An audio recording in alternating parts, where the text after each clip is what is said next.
Thank you, Christopher. And now in other news, Minister of National Security and Member of Parliament for St. James Northwestern, Dr. Horace Chang, toured the Caribbean Military Academy CMA in Flanker, St. James earlier today. Dr. Chang, in speaking with our news team, pointed out the intervention programs implemented in the Flanker community targeting school-aged students. We took a decisive event last year to do some of our intervention should go to the schools, and the summer program was a critical part of it, because that way we identify some of the kids who are at a younger age who are challenged, and we can begin to work with the families to pull them out of the wrong stream and get them on a positive stream, because that's where you have to begin to identify young kids that may be diverted into gangs.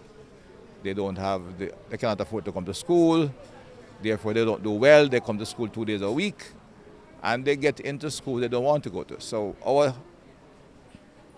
our interests from national security is to pull the other agencies of government, all the MDs, Ministry of Department of Identity, to work with the families, and not only to get them into perform at a higher level to get the school of desire, but also to begin work with the Ministry of Education to get the schools in those communities to another level that they will also perform at an acceptable level, both primary and high schools, so that when the students graduate, we don't only want them running off outside to a good school, but this high school in that community will become a good school as well. So that's the whole idea of doing the summer schools, to begin to interact with the young kids at an early age and identify the problem in the community. Dr. Chang also outlined that the program at the CMA is mostly suited for males than females. Anyway, in the system, the government allow for any kind of bias. But there are far more men who have, dropped out of school at grade 9 with inadequately prepared for the world of work. So the number of people who this program fit into will be far more from males than females. But where the ladies required want to do it, and they'll be treated as fairly.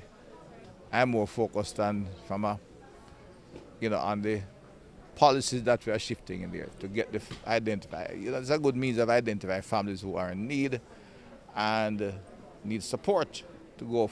They need support to live good, as the program says. We have a marketing program. They need the support, and so this is real, but also symbolic. Even though today, the paraphernalia for live good is a school bag. So you start off with that, which many kids can't afford to start with. But it's symbolic in the sense that once we identify them, we're going to get the social workers to identify the needs of the family and work backwards here to help them. So this summer program is really is being used as a gateway to the community. Continuing with the news, the Cannabis Licensing Authority, CLA, is asserting that it is not aware of any shortage affecting the locally regulated medical cannabis industry. This statement comes on the heels of what the CLA says are media reports of a marijuana shortage on the island.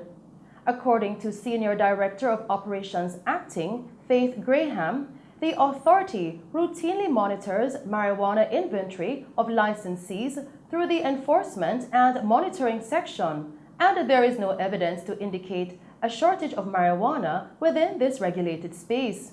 She further stated, quote, "There has been no such report from CLA licensees, and checks made with licensees have confirmed that there is no shortage," end quote.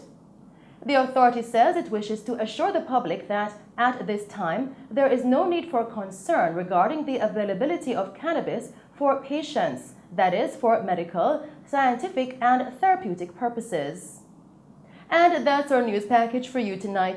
Thank you for tuning in to Mello TV Evening News at 8. I am Shelly Ann Hill. Stay safe and pleasant viewing.